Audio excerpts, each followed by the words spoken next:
So now we're going to look at how to work out a reaction scheme. So first of all, we start by writing down the formulas of the starting molecule and the target molecule. So we can see in the diagram that we have our starting material labelled A and our target material labelled X. And then the next step is to write down all the compounds which can be made from A. So these are B, C, D, and E, and all the ways in which X can be prepared. So we've got T, U, V, and W. And it's really important to keep the number of steps as small as possible, and this is to maximize the yield of the target.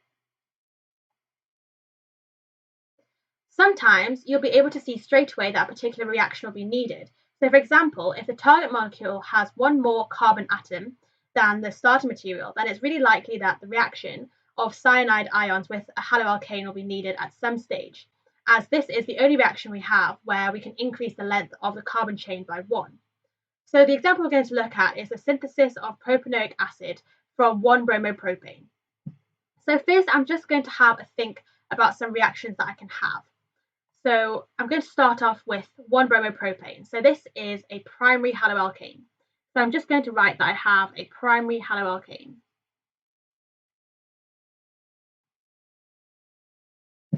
And one of the reactions which comes to mind with primary haloalkanes, or haloalkanes in general, is nucleophilic substitution.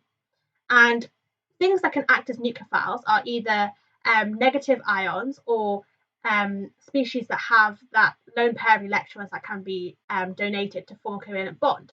And so we can react primary haloalkanes with hydroxide ions, for example, to form an alcohol. So I can form a primary alcohol from this primary haloalkane, and this is by adding aqueous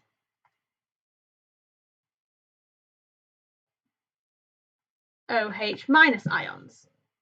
The second thing I can do is also a nucleophilic substitution reaction. So this time I can add cyanide ions. So if I add some cyanide ions, then I get a nitrile, and I have a primary nitrile, because this Cn minus would replace the bromine. And then thirdly, I can also use ammonia as a nucleophile. So if I add ammonia, then I can form a primary amine. Because if you remember the nucleophilic substitution with ammonia, we have a second ammonia nucleophile that comes and attacks, and so we remove one of the hydrogens off the NH3 to form an amine, which is NH2. And then the final thing that we can do with haloalkanes is we can go through an elimination reaction where we have the OH minus this time heated and dissolved in ethanol. So we have alcoholic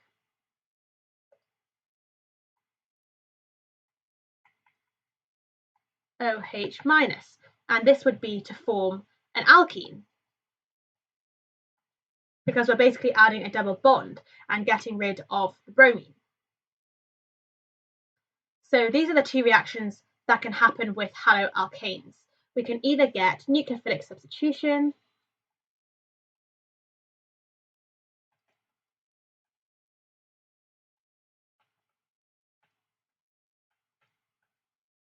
or we can get elimination.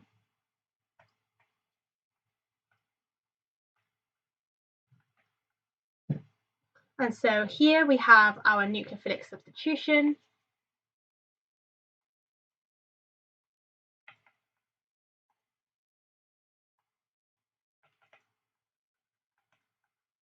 And this one is our elimination reaction.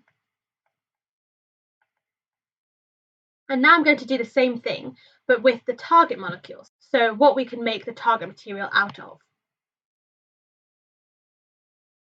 So this time I'll start with the material on the right. So we have the end thing that we want to get, which is our propanoic acid. So we have a primary carboxylic acid,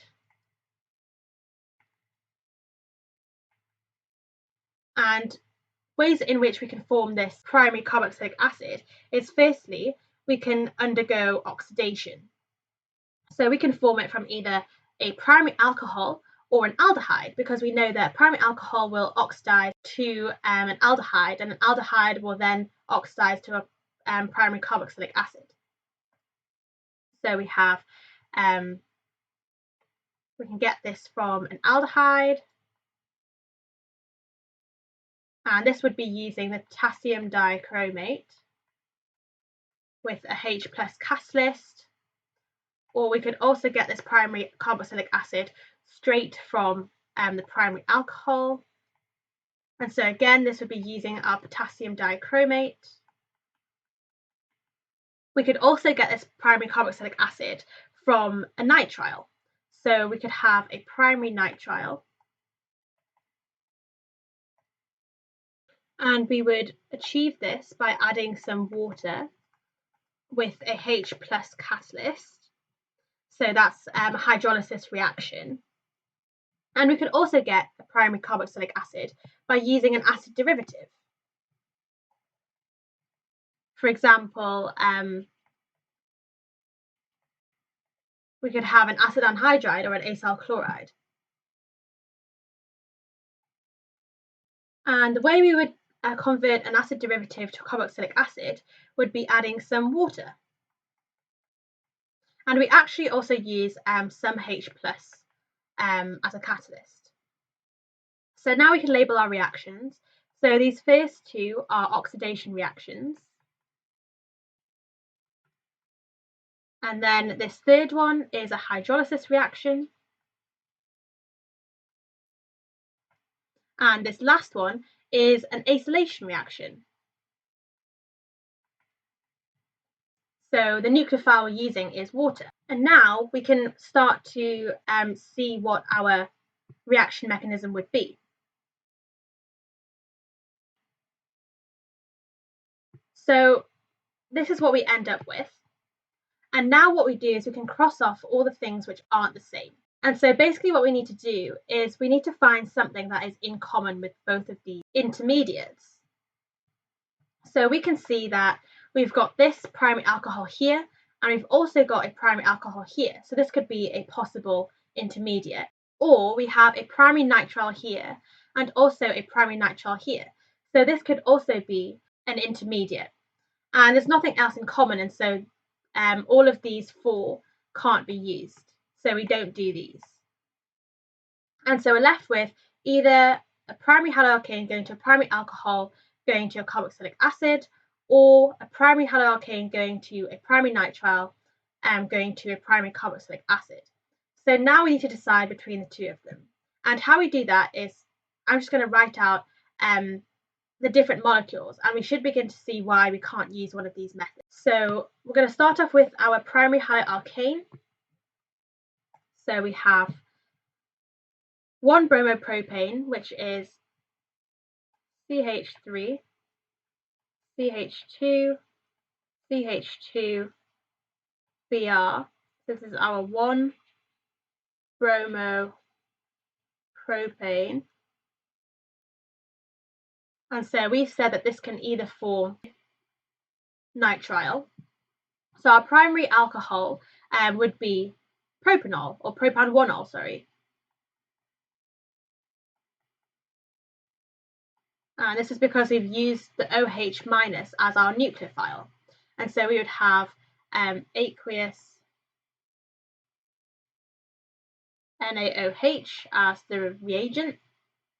And then the primary nitrile that we would produce would be CH3, CH2, CH2, and then Cn.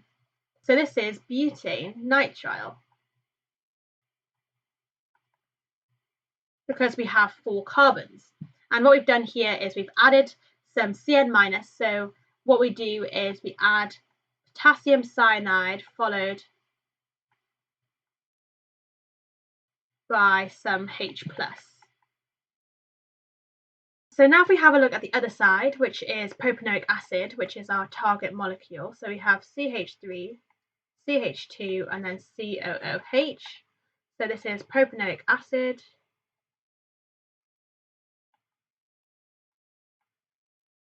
And we said that we could form this either from a primary nitrile or a primary alcohol. So the primary alcohol would be propan 1-ol. So we'd have CH3, CH2, and then CH2OH. So this would be our first one. And how we would produce propanoic acid from propan 1-ol.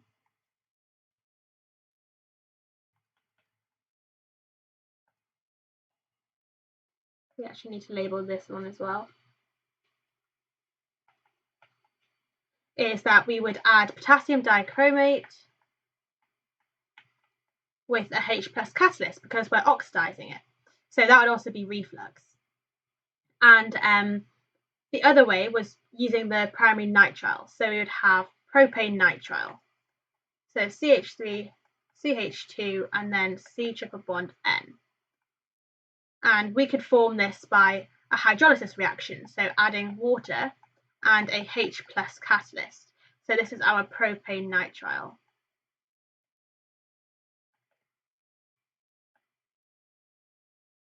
So now we can see why we can eliminate one of these methods. And it's because here we have butane nitrile, but here we have propane nitrile. So they're not the same. And so we can't go through this method to get from 1-bromopropane to propanoic acid.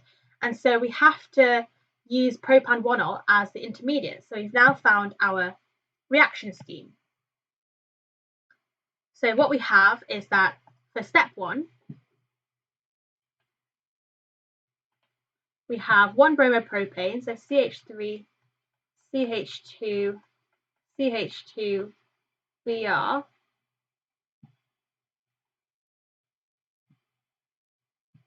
and this will form our CH3, CH2, CH2OH, which is our propan 1-ol.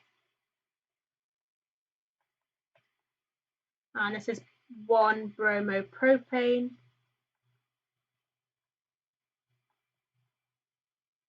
And what we've done there is we've added cold, aqueous sodium hydroxide. So we always write down the reagent and not the nucleophile. So we don't write OH minus, we write NaOH, which is the reagent. And then step 2 is propan 1-ol. So CH3, CH2, CH2OH.